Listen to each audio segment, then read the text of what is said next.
धन धन सतगुरु तेरा ही आसरा, एक कदम परमार्थ की ओर। डेरा जगमाल वाले की कुछ पुरानी यादें। रात की मजलिस में फिर मैनेजर साहब जी ने आगे फरमाया कि बड़ी जात उसकी है जो भजन करता है। यहाँ हर एक साधु चाहता है कि जैसे उसकी हुकूमत चलती है मेरी भी चले। मन तो यही चाहता है सबका कि मेरी हुकूमत चले। फरमाया कि अंदर से हुकूमत ही निकालनी है, नीचा बनना है। यहाँ का कोर्स वो है जो नीचा बने, वो फ़ायदा उठाता है। मैनेजर साहब ने सख्त ताकीद करते हुए फरमाया कि चाहे गृहस्थी है, चाहे त्यागी है, चाहे साधु है, कोई नहीं पूछता कि तू साधु है या क्या है।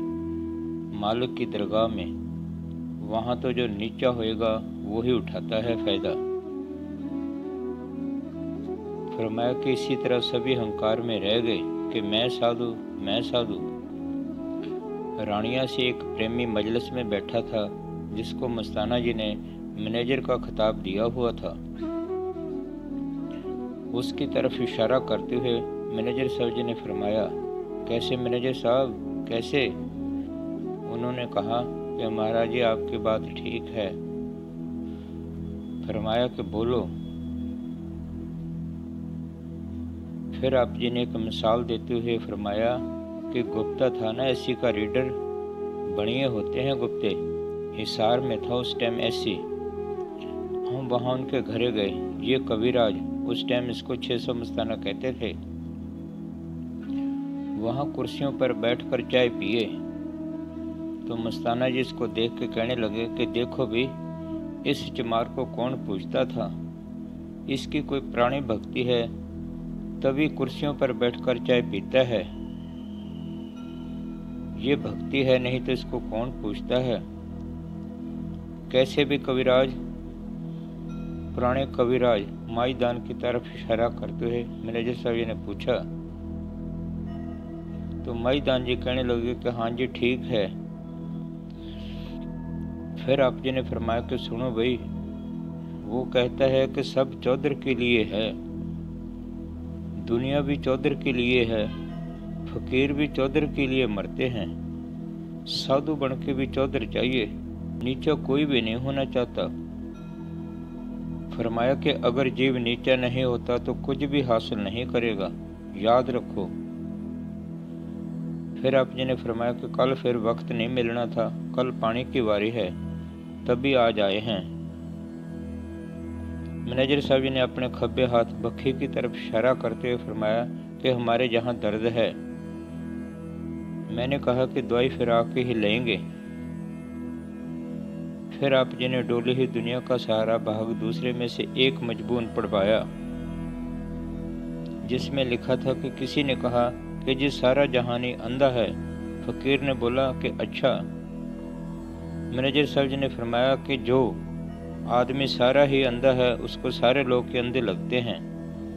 फिर आप जी ने फरमाया कि हजरत मोहम्मद साहब जी की बात है, उसके पास एक आदमी आया, कहने लगा हजरत सारी दुनिया ही बेईमान है। उन्होंने कहा कि हाँ। फिर एक दूसरा आदमी आया, कहने लगा जी आधी दुनिया बेईमान है। वो कहने लगे कि हाँ। फिर तीसरा आदमी आया कि हजरत चौथा हिस्सा दुनिया बेईमान है। उन्होंने कहा कि हाँ।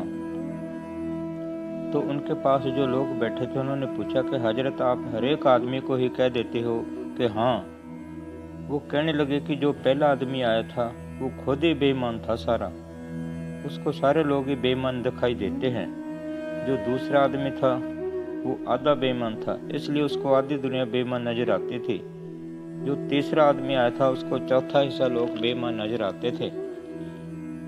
फरमाया कि जिसके अंदर जो चीज है वो ही बाहर निकलती है। फकीरों के पास कोर्स ही यही है। फरमाया कि फकीरों के पास कोर्स ही यही है, बस नीचा करने का, नीचा करने का ही कोर्स है और कुछ भी नहीं है। अगर जीव नीचा नहीं हुआ तो भजन कर ही नहीं सकता।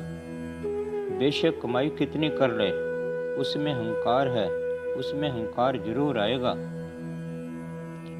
जो नीचा होएगा वो फौरन अंदर जाएगा, एक लख्त जाएगा। फरमाया भी सेवा भी करते हो मगर अहंकार जो हुआ। फिर मैनेजर साहब जी ने एक मजबून खाक आपको समझना अक्सीर है तो ये है पढ़वाया। आप जी ने इसका तर्जमा करते हुए फरमाया कि छोटे से भी प्यार करना ये सबको काबू करने का मंत्र है। अक्सीर क्या है? सब बीमारियों का इलाज। सब बीमारियों का इलाज क्या है? दीनता, गरीबी।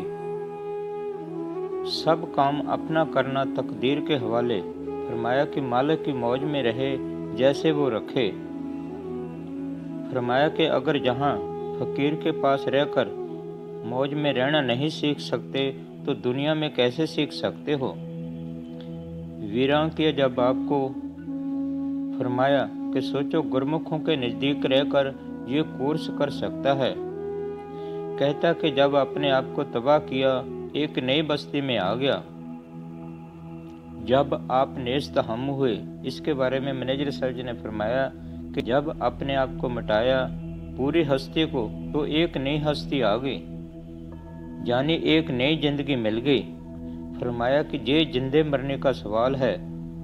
देखा तो खाक सारी ही आली मुकाम है, यानी सबके चरणों का सेवक बनना ते नीचों का भी सोचो। फिर देखा तो खाक सारी ही आली मुकाम है। ज्यों ज्यों बुलंद हम हुए, फरमाया कि जहां हंकार आया ता बस गया। जितना अंदर हंकार बस गया, किया कराया सब गया। जब आया हंकार, फरमाया अगर अंदर मन में हंकार आ गया तो बस सब खत्म। फिर मैनेजर साहब जी ने मस्ताना जी के वो वचन जो दीवारों पर लिखवाए थे वो पढ़वाए, भाग 2 में से। फिर आप जी ने फरमाया कि गुरु रामदास जी फरमाते हैं कि अपने अंदर से आपा भाव मिटा दो कि दासों के दास बनो।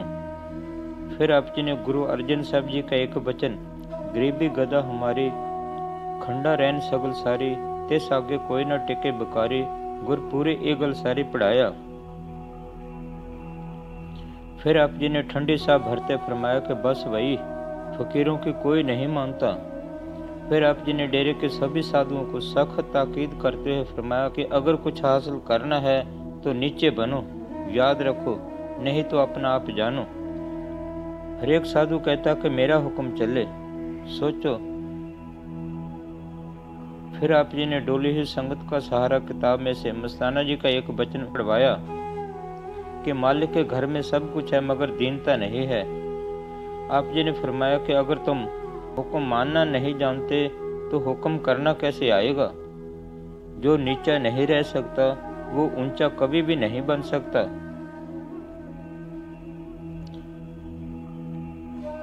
मस्ताना जी फरमाया करते थे कि हमने कितनी सेवा की है तभी आपसे सेवा लेते हैं, ऐसे नहीं, सोचो। मैनेजर साहब जी ने फरमाया कि सेवादार वो बने जूतियां उठाई फिरते थे संगत की। बोलो भाई, जज साहब जी ने तो देखा है। मस्ताना जी संगत की जूतियां उठाई फिरते थे जो बलोचिस्तान से साथ लाते थे संगत को।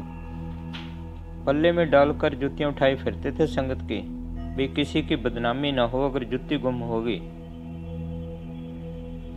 फरमाया कि ऐसे नहीं मिलती चीज, जुतियां बोलो भाई, जुतियां उठाई फिरते थे मस्ताना जी संगत की। बाकी साधु हंकारी थे, वो उनसे अपनी जुतियां उठवाते थे, वो सबके उठाई फिरते थे, भी डेरे की बदनामी ना हो। बलोचिस्तान में जाके मैनेजर साहब जी ने फरमाया कि जहाँ 2 दिन कोई भजन नहीं करता, 2 दिन कोई सेवा नहीं करेगा कि मैं साधु बन गया, मैं यूं बन गया, बस खत्म।